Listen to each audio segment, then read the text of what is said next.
নাহিদ ইসলাম, এনসিপির প্রধান নাহিদ ইসলাম, তোদের বাংলার জমিনে বেঁচে থাকার কোনো রাস্তা আমি দেখতে পাচ্ছি না। কারণটা হলো, ইতিপূর্বে বাংলার জমিনে ভালো কিছু করতে গিয়ে শহীদ প্রেসিডেন্ট জিয়াউর রহমানকে নির্মমভাবে হত্যার শিকার হতে হয়েছে।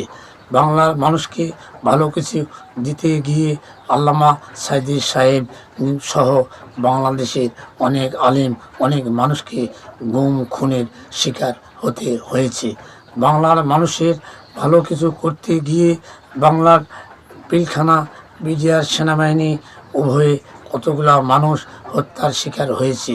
এই রক্তপিপাসী শেখ হাসিনার দল বাংলার মানুষকে ভালো থাকতে দিবে না, বাংলার কোনো মানুষের রাজনীতি ভালো কিছু করতে দিবে না। সুতরাং ভালো থাকতে হলে এই বাংলাদেশে শেখ হাসিনার দল, রক্তপিপাসী হাসিনার দল, শরিক দল, এরশাদের দল, এই সমস্ত দলগুলোকে একেবারে নিষিদ্ধ করতে হবে।